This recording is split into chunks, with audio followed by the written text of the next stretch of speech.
Mga kababayan, makikita ho ninyo sa inyong monitoring screen, ito pong bagyong Inday ay mas dumidikit pa o lumalapit po sa may extreme northern zone.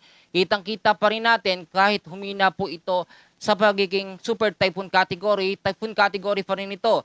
Mas lumawak po ang kanyang radius o yung sirkulasyon ng kanyang hangin sa 1,700 kilometers. Kaya naman, konting galaw lamang nito pababa ay magkakaroon na ng matinding impact diyan po sa may extreme northern Luzon. Ngayon po alamin natin ang iba't ibang mga detalye, pati na rin po ang pinaka-latest po na lokasyon ng Typhoon Inday o malakas na bagyong Inday. Sa pinaka-latest po na pagkatala ng pag-asa, ang bagyong Inday ho ay huling namataan 780 kilometers east of Apari, Cagayan. At makikita nyo naman yung pinakasentro ho niya, nananatili pa ring malakas. At yung nakapalibot sa kanya, yung umiikot ho na yan, spiral clouds, yan po yung umi-impact na malakas na epekto kapag nadikitan ng trough extension ho ng kanyang hangin. Tinataglay po nito ngayon ang hangin, maintain na ito no, sa 165 kilometers per hour. Malapit pa rin po sa sentro pero yung bugso niya humina po sa 205 kilometers per hour. Ang pagkilos naman po nito pa northwestward sa bilis po na 20 kilometers per hour. Ngayon po dahil nga ito ay mas lumapit dito sa parte o lugar po ng extreme northern Luzon, kitang-kita naman natin, nakataas ngayon ang wind signal number 2 sa ilang bahagi ho ng Batanes, eastern portion ng Babuyan Island.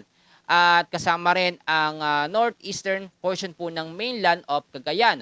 Nakataas pa rin sa ngayon ang wind signal number 1 sa ilang bahagi po o the rest ng Cagayan kasama ang Babuyan Island, Isabela, northeastern portion po ng Quirino, Apayao, northern portion ng Abra, kasama rin ang Kalinga, eastern portion po ng Mountain Province, yung mga lugar ho na yan, kasama rin ang eastern portion ng Ifugao, kasama rin ang northern and central portion po ng Catanduanes.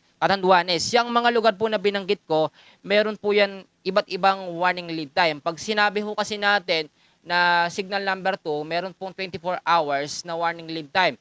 Pagka signal number 1 naman ho, meron yan 36 hours na warning lead time. Ang ibig sabihin nun, sa pagitan ho ng mga oras na yon o sa duration po ng mga oras na yon, mararamdaman ang impact po ng bagyong Inday. Kasi marami nagsasabi, may super typhoon nga o malakas na bagyo pero maalinsangan o mainit pa rin ang nararanasan natin at wala masyadong pag-uulan especially sa malaking bahagi po ng Metro Manila, lalo na sa Eastern Visayas at sa parte ng silangan po ng Mindanao. Ngayon po, patuloy na pinapalakas po ng bagyong Inday.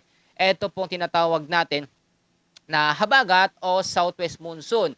Simula po ngayong araw no, hanggang sa Friday, Sabado, hanggang sa Linggo po ay makakaranas po tayo ng tuloy-tuloy po na mga pag-uulan dahil po sa mas lumalakas na habagat o southwest monsoon sa kanlurang bahagi ho ng ating bansa. Kitang-kita nyo naman kung paano hinihigop ng Typhoon Inday ang epekto ng habagat sa kanlurang bahagi ho ng ating bansa. Kaya nga po ngayon ay agad-agarang naglabas ng heavy rainfall warning dahil sa bagyong Inday at habagat ang pag-asa. Meron po tayong inaasahan na 50 to 100 millimeters sa dami ng pag-uulan lalo na po bukas ng hapon sa Occidental Mindoro, Antique, Guimaras, Negros Occidental, kasama po ang Negros Oriental, Zamboanga del Sur, Lanao del Norte at Lanao del Sur. At pagdating naman din bukas din po ng hapon hanggang sa Sabado ng hapon, meron po tayong inaasahan na 100 to 200 millimeters sa dami po ng pag-uulan dyan po sa may Occidental Mindoro at sa may Antique. 50 to 100 millimeters sa dami naman ng pag-uulan ng aasahan dahil sa habagat at bagyong Inday sa may Pangasinan, Zambales, sa may parte po ng Bataan, Metro Manila, Cavite, Batangas, Oriental Mindoro, Romblon, Palawan, sa may Aklan, Capiz, Iloilo, Guimaras, Negros Occidental, Negros Oriental, Zamboanga, Sibugay at Zamboanga del Sur. Kung mapapansin ho ninyo, ito yung pinakamata ng bagyong Inday. Ito po yung may pinakamalakas na impact o mas matinding hagupit. Ang nangyayari kasi, ang mga kababayan natin ang sinasabi, yung nangyayari ngayong direksyon na kinilusan o ginalawan po nitong bagyong Inday, kagaya po ng Super Typhoon Francisco na gumilid lamang dito sa Philippine Sea. Kaya hindi masyadong naramdaman ng impact nito. Kahit po ang radius nito ay sobrang lawak na, kayang sakupin ang Luzon at Visayas. Kitang-kita nyo naman, mas malaki pa nga itong bagyo pero nandito lamang siya sa Philippine Sea. Ito po no ay paglalabas ng ating Philippine Area of Responsibility. Sabado ho ng madaling araw, didiretso po sa Ryukyu, Japan, papunta sa Taiwan at mataas ang tsansa ito po ay maglandfall diyan po sa China. So ngayon, ang mangyayari ho dito, kahit makalabas na ng ating Philippine Area of Responsibility, ang Typhoon Inday, mananatili pa rin tayo sa mga pag-uulan dahil nga po ang habagat o southwest monsoon ay mananatili ng malakas kahit makalabas ang bagyo sa ating Philippine Area of Responsibility. Kitang-kita nyo naman, no, halos dumikit na ang Typhoon Inday dito sa parte po ng extreme northern Luzon. Ang iniwasan naman po ng mga lugar ng malakas na bagyong Inday na ito ay ang Eastern Visayas, kasama po ang silangang bahagi ng Mindanao, yung mga lugar ho na yan. Pero hindi naman po makakaligtas ang Eastern Visayas, Western Mindanao at silangan po ng Mindanao sa mas lumalakas na habagat o southwest monsoon sa kanlurang bahagi ho ng ating bansa.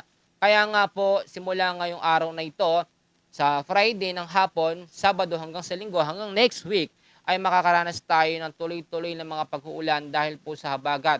At ipagpasalamat na lamang natin kahit po pumasok sa ating Philippine Area of Responsibility ang malakas na bagyong Inday, hindi ito naglandfall.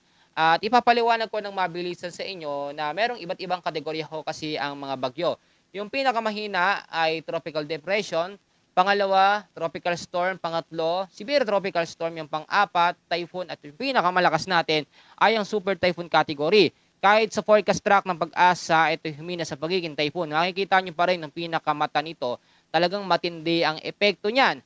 Yan yung naglandfall o nagbigay ng matinding pinsala sa Guam and hindi po natin yung naranasan dito sa ating bansang Pilipinas dahil nga po karaniwan, pag month po ng July, ang mga malalakas na bagyo talaga, nagre-record ho yan. At malaking factor dyan ang bundok ng Sierra Madre na siyang binabangga nito para tuluyan talaga itong lumihis.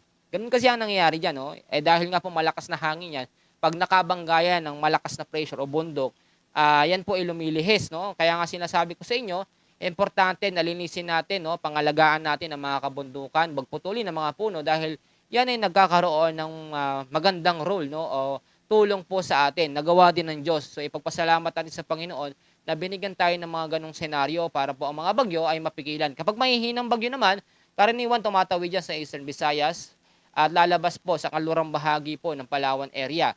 Yan yung mga nangyayari. Ngayon pong July, sa pagkalalahon ng Pag-asa, 2 hanggang 4 na bagyo ang papasok at nakakadalawa na tayo. Ito pong Typhoon Inday, nauna na yung Henry, may naasahan na susunod na bagyo by next week na tatawagin bagyong Josie, manggagaling po sa may silangang bahagi ho ng ating bansa. Actually, may development na ito po, nakikita nyo yan. Yan yung banta ng bagyong Josie na pwede pong pumasok sa ating Philippine Area of Responsibility pero hindi pa consider kung magiging malakas o magiging mahina. So ito po muna ang ating latest na update sa lagay ng ating panahon. Maraming salamat. God bless po sa inyong lahat.